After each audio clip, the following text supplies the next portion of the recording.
15-20 شخص هم کار ندید. 15 روز 20 روز شد که شخصا کار دیدگی نیستید ها؟ نه ما شخصا نه. دولت تایید از زیاده کنه خورد نیو حکومت. زینمی 3 نفر. خداوند نگهبانتون باشه. برادر غریبم دو کن اکا. خدا نگه داره. سلام دوستان عزیز. امروز انشاءالله یه نقشه کشیدیم در زندگانی خودم. من میدونم که بعضا مردم دیگر خیلی قبول میکنن، لیکن دنیای هر کس هر گونه هست. کسی ما رو درست میفهمد خوب است، کسی ما رو بد میفهمد ما یگان چی گفتنی نیستیم. یعنی نگاه کنه که هوا خیلی سردم هست و ما تصمیم گرفتیم که کمی هم باشد یک دل رو شاد کنیم. به همین خاطر دو تا کانورت تشکیل کردیم.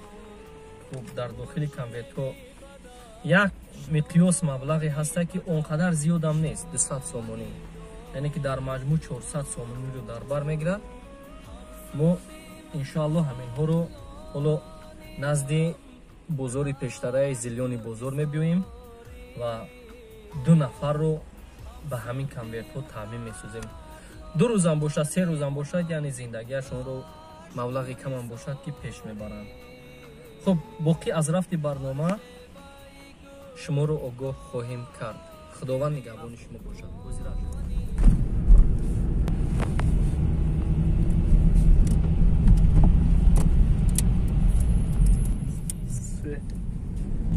لحظه جمعی لحظه چیست؟ زندگی است. لحظه طرحی لحظه چیست؟ پا نهادن های ما بر نیستی است. یعنی به خاطر زنده بودن و زندگی کردن بعضی نفرها همین راه رو من انتخاب کردم. بیهوده بزرگان نمیگویم. دل به دست آور که حج اکبر است، از هزاران کعبه یک دل بهتر است. خب نصیب باشد اگر همین کاری من یک دل رو شاد کند، من خیلی خرسند هستم. خب این نگاه میکنیم اومدیم نزد بازار زلیانی، یعنی پیشتر از زلیانی بازار مردی کار بازار قرار داره در اینجا. این طرف سیاه درست. این همین نفرهایی که میبینید همه همین ها در جستجوی کار هستند. و همین خاطر در این روز بارانی من گمان میکنم که از بین همین ها یک نفر یا 2 نفری هست که با کمی هم پول باشد احتیاج دارد. با همین خاطر من راه رو انتخاب کردم و با اینجا آمدم. ببینیم که ای بین اینها 2 نفر رو انتخاب میکنیم که چی مشکلات دارد. اما کسا خوب است؟ نه زنده بود. ها؟ ما برنامه خود ما داریم اکا. مقصد که یک دل رو شاد کنه است. این من گمان میکنم در مابین شما 2 نفری هستن که در حقیقت یگان پرابلم زندگی داره. اکا همه شما به زور مون نمیرسن، لیکن کمی هم باشه کم یردم میکنیم برای شما. اینا مثلا انتخاب کنید خودتون 2 نفره نشناسی هم دیگر کنید. ها؟ اینا مرحمت میبیاد یک 2 تا کانورت داریم، اون قدر مبلغ زیاد هم نیست است. میگه یه روز زندگی میکنه. هم 2 نفر خودتون انتخاب کنید. اینا من در موشش دن میکنم. بیاید 2 تا کانورت میدونه که همین کانکرین پرابلم داره همین 2 نفر. همین 2 مقصد همون نفره که همین 2 نفره که مثلا اساسی هستن خودتون انتخاب کنید. 2 نفره که من ان شاء الله با روزای جمعه با یک خیر دیگه شما تشکیل میکنم. اول اوتل کنم. اینم 2 نفر که من شما رو نمیدونم که خودتون هم کسا یا من میفهمیدم دیگه. انتخاب کنید 2 نفر در ماشین نشونم گازنید 2 نفر تون بیاید.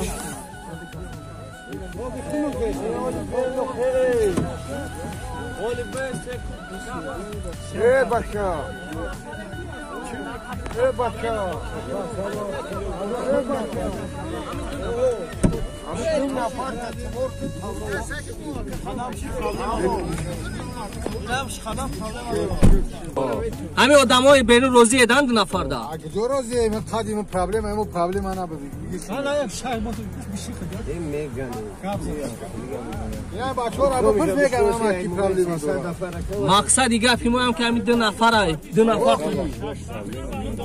اکا نام چیه اکا نام چیه خوجا بشین همش ابو پرس خوجا بشین بیا 2 نفر برنامه ما 3 نفرش تشکیل میدیم پرابلم نیست خوجا بشین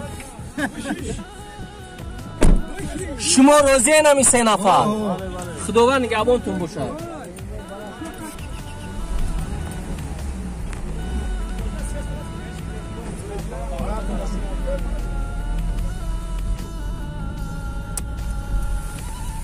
خب سلام علیکم اکوی عزیزی من پس بلند زدن نیست همین یک سومه که در شما میتیم انشاءالله همین روز زندگیتون با خوب بشه میره 5 دونه 7 دونه نون بخوای خونتون میخره این برای من فکر میکنم که برای شما هم چی هست خوب است یا شما چی فکر دارین همین هر روزه کارتون همین در اینجا ریسک روزیتون پیدا میکنی هر روزه 26 شخص من کار ندارم 15 روز 20 روز شد که شخصا کار دیدگی نیستید ها نه من شخصا نه خدا نگهبان شما باشد نام چیه اکا ایما زورشو نام خودت چیه نام خودت چیه نصرالدین اکا نصرالدین خدا همه شما نگهدار باشد اکا زورشو انا این برای خودت ها ده کیسه زن اکا کی ما اکا خودت بخواه خودت بخواه شما همین در حق من یک کف دو بکنین الله اکبر این اکم بشینه توزی من یم انجام برم ایوان کمان داره نظر این اکرم خیرش هم میکنیم بند میزنم میروم میشود اکر دولت تایید از جدا کنه خورد نیو حکومت نکنه الله اکبر زنده باش اکر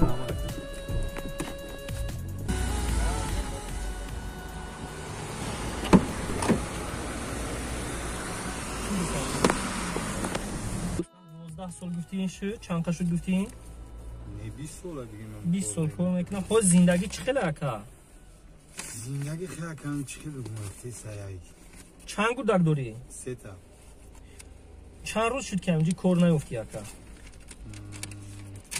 یک هفته شده یک هفته شد بکاری ها باز قطعی اویلوی زندگی کردیسی نکا باز زندگی خوبه یا این خیلی در حالتی چی قرار داره زندگی در حالتی پست قرار داره در حالتی پستی پست ها ها اکای نصرالدین جو نصرالدین نام داشتی ها ها اکای مو مقصد مو که همین یک دل شد باشد برای مو از 1,000,000 نفر کاری دنیا بالایی است انشاءالله اکای یک مقدار مبلغی که در دست خودت میسپاریم صدقه خداوند نصیبت کند اکا خداوند نصیبت کند لیکن چند در حق ما دعاگو باش که تا ما هم همین خداوند باز برای کار متیاد که همین خیلی مردمی که مثلا همین مونند خود من هم وقتش به همین رنگ شما عربه کشیدگی هستم کار کردگی هستم کوچه رفتگی هستم این کار زپرلوگی ندارد همه 100% برای همین با کم کم برکت مدیده که همین باقی مونده هم مردم هم زیاد هم نباشه کم کم چیکار کنیم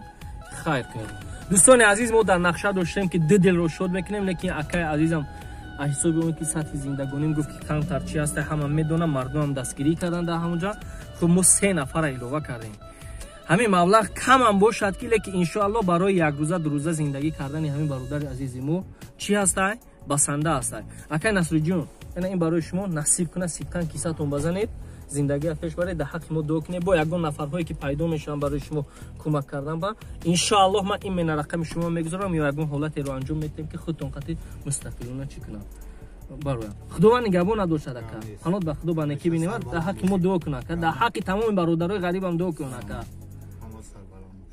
خدا نگه داره دکا